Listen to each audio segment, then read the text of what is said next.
Hello, fellow traders. 'Tis I, the Rumpled One, coming to you on Thursday, May the 13th. The year's 2021. Let's talk trading. Not your trade with Walmal. I was thinking about calling it Nacho Trade, but I didn't want anybody flagging this video. So here we go. This video is for educational purposes only. Your results may differ from mine and from Walmal's. Walmal, earlier today there was a little event on the pound dollar, and I said I was thinking about it, but it really wasn't the trade that I was waiting for, so it was not my trade. And we've talked about that on and off a couple of times, but I just think it's important for the traders to know that that's part of staying focused, where if you're waiting for one particular setup, and then you see price move and you start to think, oh, I could have done that. But the thing is, that's not your trade. You're exactly right. And as you call it, keeping your focus. I call it just discipline. Just as simple as that. It's just discipline. You want to be successful in Forex or trading in general. You need to be very, very disciplined. You need to go and sit there and spend the time, figure out what works. From a statistical point of view, write that out, and then go and check it out observationally. Try it, see if it works. Make sure it works observationally. Once you know that, then you take that trading plan that you had written out, and what do you do with it? You start, I don't want to say write it in stone, but maybe etch it a little bit into stone, and so that you have a trading plan that you know that will make you money. But the thing is, after you've done that, you know what, especially after you've been trading for a while, you start seeing, all types of shiny objects off into the distance or to your left or to your right. And the next thing you know, you get distracted. And I can tell you just from real experience, I've seen a number of traders who finally got it. They finally got it and they started making money, and what did they do? They start chasing shiny objects, and so when they chase the shiny objects, they get distracted, then less focused, they're less disciplined, and the next thing you know, they're no longer profitable traders. They're now break-even traders, or worse than that. And that's what happens. And, and I'll admit it, I'm just as guilty as the next guy. I do the same thing, and we're always looking for that, that next thing that's going to bring me to the next level. So we all do it. But you just don't take those trades. I'll just give you some practical knowledge or some practical helps here as to what I do. And that is that, in the morning when I get up, where do I make my money? For the most part, I make my money on the Walmal trade. That's where I make my money. And so what do? I sit there for that first hour that I'm trading, and the only thing I want to do is look at the charts and see if I see Walmal trades. And when I see a Walmal trade, I take it, try to make my money off of it, and when I'm done with that, that's great. That means I've now locked that money up. Then what I'll do is I'll move on and start chasing shiny objects. But I start, in the beginning, what I was doing was I would start to chase after shiny objects with, trading something like a quarter or even a tenth of what my usual trading size was, just because I'm learning. I'm trying to figure things out. Why would I risk all the money I made that day? That's just silly and absurd if you really think about it. So that's how I've handled that. Because we're human beings, and we're created in such a way that we like to learn and grow, and that's a good thing because that's what makes you a better trader. But man, don't go and risk your account with things that you haven't proven to be true yet. That's just silly. Don't take those trades that are not your trades. Yeah, exactly. By the way, did you just grab that couple pips off the 40 line? I did, yeah, and that's not really truly a Walmal. Yeah, well, it is, I guess, but I went and grabbed it in two different directions. I was thinking about my second trade. Yeah. I went and grabbed it, and what happened was they put that two ball up on the top. I don't know if you see that or not, and it was 3 pips right there. They put a two ball, and it stopped, and just came to a dead stop at that point in time. Didn't move for, at least in my charts, for a good 30, 40 seconds. Said, I don't know what this thing's going to do. Let me just take my 3 pips and just be happy with it, and I'm glad I did. And then when it crossed the 40 to the south side, which is not a Walmal trade, and here we are saying not take, only take your trades, not your trade, but I took it anyway. Kind of slapped me in the risk, but I took that, and I went and grabbed 3 pips off the bottom side of it. So just a couple of minutes ago, you took that short? Yeah, I did. Yeah, like 3 bars Yeah. ago. Yeah. But So that was almost a DSR trade, right? it was a DSR trade, and that's why I took it. Was I jumped in a little bit early on a DSR trade, and I took it. And so in one sense, it's not my main bread and butter of being a Walmal trade. So the first trade I took was a Walmal trade. The second trade I took was a DSR trade. Right, and if you stayed in it, it'd be paying off really nice. Yeah, it would have, but you know what? That's hindsight. Right. Because the reality is, there's a 2-ball on the bottom, there's a 2-ball on the top, which tells me that, we don't know which way this is going to go yet.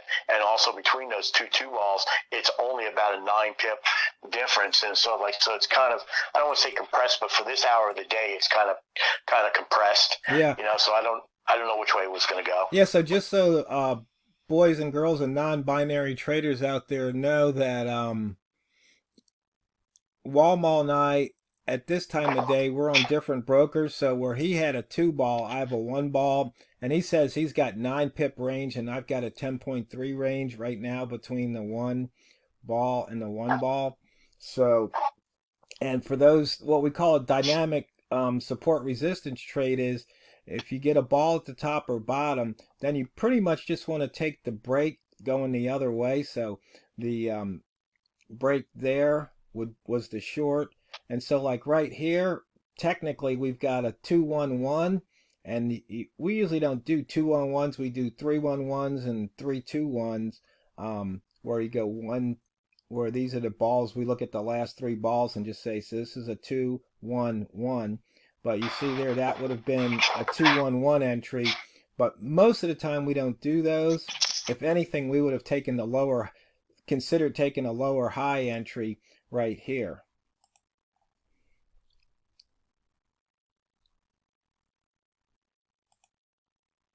Yeah. But now, I just on that trade, just so I don't confuse people. Okay. Based on what you said you go in after the low. But what I did was I traded right at the 40 line because I knew because we're right at a major line there, meaning that it was a 10-point line, Right. that there may be momentum through it. So I jumped in early, and that's an experiential thing again. That you just learned that, hey, at those lines, if it crosses that line, it's probably going to jump. Yeah. And that's why I jumped early. Yeah, in other words, a ball near that line, which is only 2 pips, it's like, hey, this thing could easily reverse 5 pips off of that ball. So right. there was room to make money there. Yeah, and again, like I said, if theoretically, from where I got in, you could have picked up, 7 pips or so. But again, because of the type of trade it is, I was just happy to get my 2 or 3 pips. I think I got 3 pips on it, 3 pips on that trade. And it's sort of, we've talked about this, on and off for a while now. It's sort of like, you got to take what the market gives you. I can't force the market to go in any particular direction. And if I see, okay, the market gave me those 2 or 3 pips, the market came to a stop, it's not moving. Well, yeah, sure, it can go drop down another 20 pips or 30 pips. Who knows where it's going to go? But at the same time, right now, I've got 3 pips on the table. You know what? I'm just going to take those 3 pips and put them in the bank.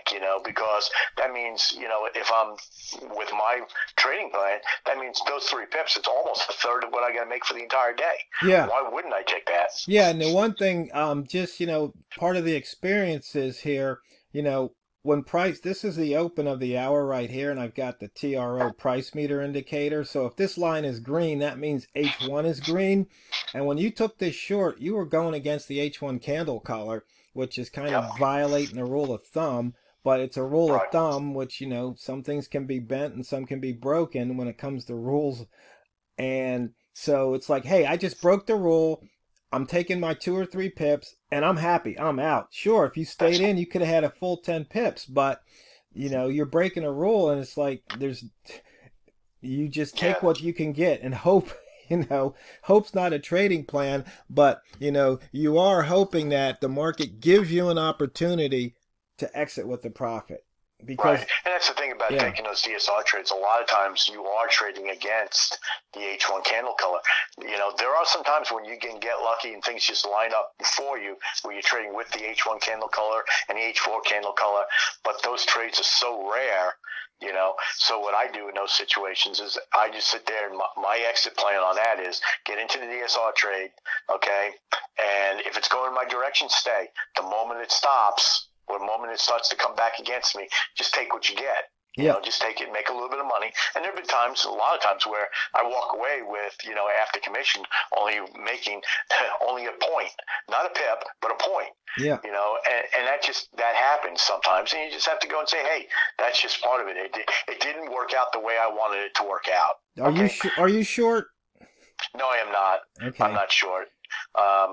There was no reason not to go short there, other than the fact this is only the first touch. But I didn't take the trade. That's the first 5-minute touch, right? Yeah, that's correct. Yeah. Yeah. So that was actually on my chart. This is the second 5-minute touch. Yeah.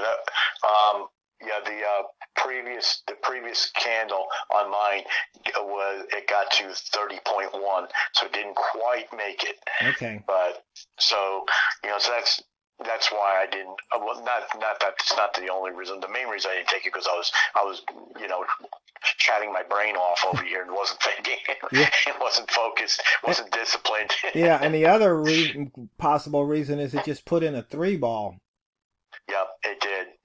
That 3-ball came into place on my chart after it broke it, but that would have been, to me, it's like, okay, 3-balls are breakout candles, so that's not necessarily a bad thing, but at the same time, it's also a place of what you call inflection points, where the market tends to want to turn around. Right. So there's a possibility there. That's something you got to keep in mind. Yeah. Walmal, I put up the frequency distribution hour-day range occurs. And so just wanted to go over, because somebody was asking about the Walmal method again, even though there's a Walmal playlist out there of about 30 or 20 or 30 videos that explain everything about the Walmal method. But right now we're in hour 16 on my chart. And I think you start about, 3 hours ago or 2 hours ago? I generally speaking if I'm trading, I want to start at 5 a.m. Eastern time. So what is it? That's 4 hours ago. But generally speaking, I just start at 6 a.m. Yeah. On the frequency distribution, that would be like hour 13. And you usually end about hour 18, which is 2 hours from now, maybe 3 hours from now. And so if you look at the frequency distribution, you can see here, how many times is the range high minus low greater than 13?